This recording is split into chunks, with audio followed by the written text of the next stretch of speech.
Fala pessoal! Começa agora aqui no podcast do Futebol na Veia, a segunda edição do lado B europeu, onde te colocaremos a par das notícias dos países exóticos do velho continente. Eu sou Giovana Monteiro e apresento essa equipe incrível de repórteres que os manterão super informados. Mas antes de começar nosso giro de notícias, aproveita e acesse nosso site www.futebolnaveia.com.br, que lá você encontra muito mais que imagina. Sem mais delongas, começamos com o futebol grego com Vitor Eduardo e o futebol escocês com Igor Ciconello.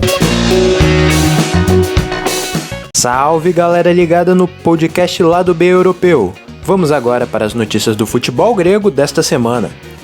A gente começa destacando a vitória do PAOK sobre o OFI Creta, o primeiro triunfo do time de Salônica após o retorno da paralisação. Apesar de jogar em casa, a equipe comandada pelo português Abel Ferreira teve dificuldades para bater o adversário, que começou à frente do placar com um gol de Neira, logo no início da segunda etapa.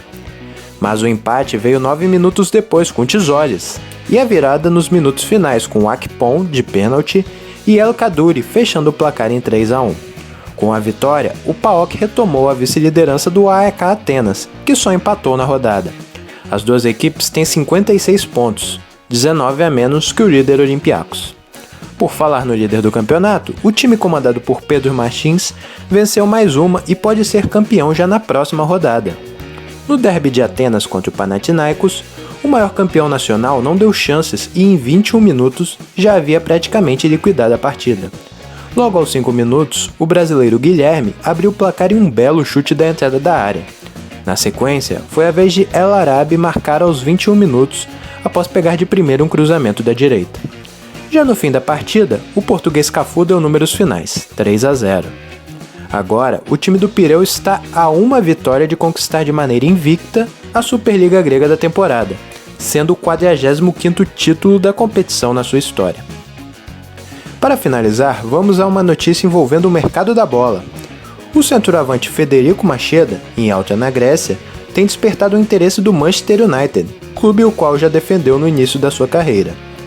A informação, divulgada pelos jornais AS e The Sun, ainda destacou que há outros grandes europeus de olho no italiano, que hoje é um dos principais nomes do Panathinaikos. Macheda chegou ao Manchester United com 17 anos após se destacar na base da Lazio, e já teve um fardo pesado por ser considerado herdeiro de Cristiano Ronaldo devido a seu começo empolgante com a camisa dos Red Devils. No entanto, não despontou como se esperava, e permaneceu no clube até 2014, tendo marcado apenas 5 gols em 36 jogos. Eu sou o Vitor Eduardo e estes foram os destaques do futebol grego desta semana. Um abraço e até a próxima! E vamos com as principais notícias do futebol escocês. O Rangers pode estar concluindo mais uma negociação. O atacante Dykes chegaria do Lille por cerca de 2 milhões de euros. Após uma boa temporada nos Leões, o australiano seria mais uma opção no ataque dos Gears. O Aberdeen está cada vez mais perto de anunciar o meia raiz como grande reforço para essa temporada. O anúncio deve sair nesta semana. O contrato seria de 2 anos, junto aos Dons. O Heart acertou a transferência de Rob Nilsson para o seu comando técnico. Após uma excelente campanha no Dundee United, o treinador novamente terá a missão de subir os jambos da Premiership escocesa, uma notícia que abalou o futebol escocês nesse domingo. No Celtic, o volante Scott Brown segue como líder e mentalmente ainda faz a diferença dentro e fora do campo. Quem acompanha o clube de perto sabe o quanto pesa dentro do elenco suas posições. E a Championship, que é a segunda divisão escocesa, deve iniciar no dia 17 de outubro. Serão apenas 3 turnos, ao invés de 4, visando diminuir os custos. Eu sou Igor Ciconello e falo para o lado B europeu com as principais notícias da Escócia. Mais uma semana o Olympiacos segue no destaque. Será que semana que vem traremos a consolidação do possível campeão e ainda por cima invicto? E o coronavírus segue afetando dentro e fora das 4 linhas. Afinal, a segunda divisão do futebol escocês teve de se adaptar em meio à crise. Mas agora vamos falar de futebol sueco com Leandro Silva e futebol austríaco com Caio César. Spara Klar. E aí, galerinha do lado B europeu, tudo bem com vocês? O boletim semanal do futebol sueco vem com a confirmação das datas da Copa da Suécia. E ficou assim as datas remarcadas. As quartas de finais será realizada no dia 25 deste mês, as semis no dia 9 de julho e a grande final no dia 30 de julho. Vale ressaltar que em todas as fases o jogo é único.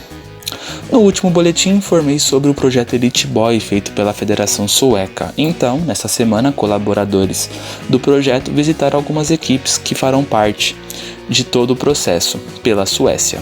Serão destinados instalações para jogadores nascidos em 2005. O intuito do projeto é revelar jogadores pelo país, promovendo o esporte e a prática dele.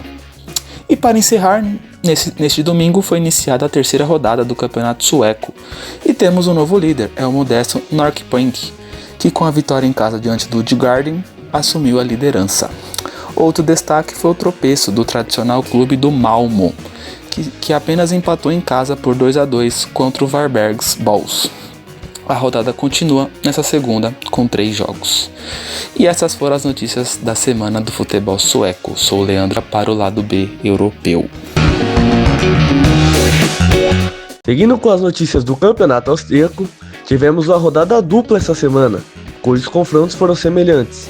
Destaque para os 2 confrontos entre Salzburg e Wolfsberger, duas equipes que estão entre os primeiros colocados desde o começo da competição. Curiosamente, ambos os jogos terminaram empatados, algo novo para o líder do campeonato, que até então estava com 100% de aproveitamento desde o retorno do torneio. Dessa forma, o Rapid Viena, segundo colocado, diminuiu a distância após vencer o Hartberg fora de casa por 1-0. No entanto, a equipe derrotada devolveu o placar na rodada seguinte, impedindo que o vice-líder se aproximasse mais ainda. Desse modo, o Rapid Viena terminou essa rodada dupla 6 pontos atrás do Salzburg. Anteriormente, vale ressaltar que durante a semana foi divulgada a lista do Golden Boy 2020. Nesse sentido, tivemos 3 jogadores de equipes austríacas entre os candidatos.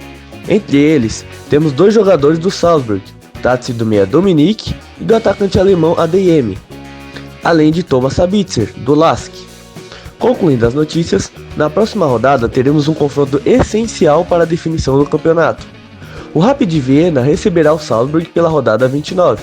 Assim, a distância que hoje é de 6 pontos pode diminuir para 3, reservando a disputa acirrada para as últimas 3 rodadas. Eu sou Caio César do lado B europeu e essas são as notícias do campeonato. Até a próxima! Bom, e essa reta final do campeonato austríaco mostra que não há nada definido e que pode pintar uma zebra por aí. Relembrando que desde o retorno do futebol, o Salzburg garantia 100% de aproveitamento e só agora tropeçou, né? E não esqueçam de acompanhar a Copa da Suíça, que retorna amanhã, dia 25 de junho, com as quartas de final. Por fim, Gabriel Ricardo traz notícias sobre futebol suíço, Léo Lopes fala sobre futebol dinamarquês e Ian Felipe sobre futebol norueguês. Fala pessoal do podcast lá do B Europeu, tudo bom com vocês? Mais um giro de notícias do futebol suíço. E nesta semana, a Super League foi retomada, enfim, né? A liga estava paralisada desde o dia 23 de fevereiro.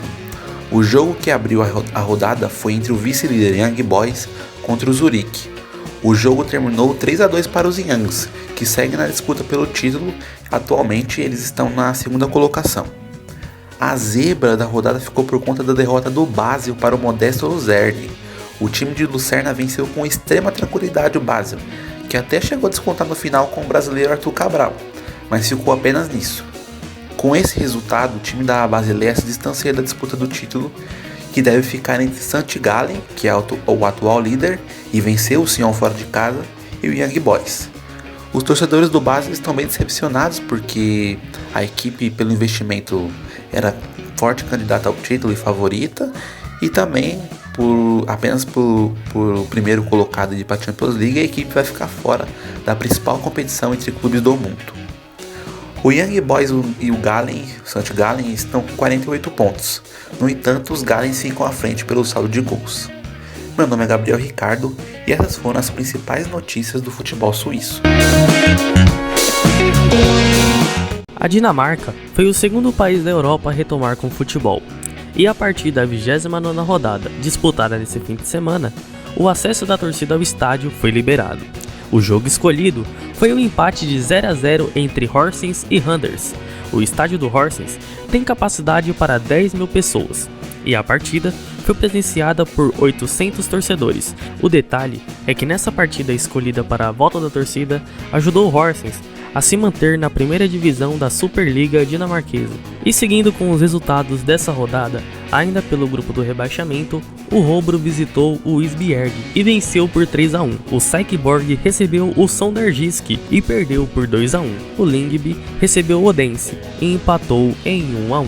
Já nas partidas disputadas pelo hexagonal final, o Nordjylland venceu o Aalborg por 4-0. O Midtjylland, líder da competição que estava invicto, recebeu o Aarhus em casa e acabou perdendo por 4-3.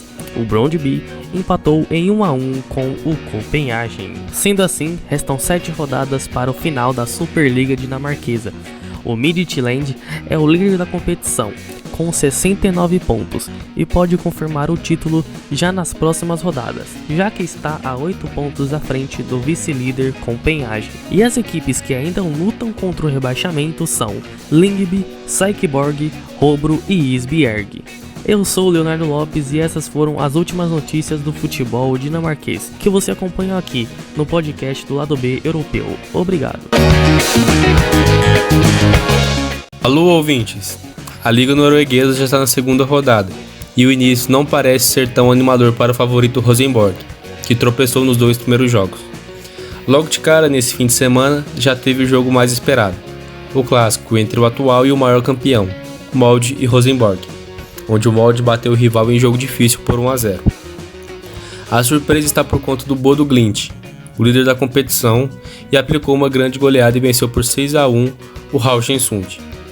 Os outros resultados são Mjøndalen 1, Sarpsborg 0-8-0, Kristiansund 7, Alesund 2, Vålerenga 2, Stabæk 2, Sandefjord 2, Start 2, Strømsgodset 7-1, Odd 0, Brann 3 e Viking 0. Eu sou Ian Felipe e falo para o Lado B Europeu. Obrigada a todos pelas ótimas informações. Chegamos ao fim da segunda edição do Lado B Europeu, então agradecemos a sua audiência até aqui. Mas antes de ir, se você estiver nos ouvindo pelo YouTube, aproveite e já se inscreva no canal, deixe aquele comentário e dá um joinha. E se você estiver nos ouvindo pelo Spotify ou pelo Anchor, já segue a gente aí. Aproveita também e segue a gente no Instagram, @futebolnaveia.br e no Twitter, @FNVBR. E não esquece de entrar no site, hein? www.futebolnaveia.com.br. Bom, por hoje é só, eu me despeço de vocês, sou a Giovana Monteiro e até semana que vem.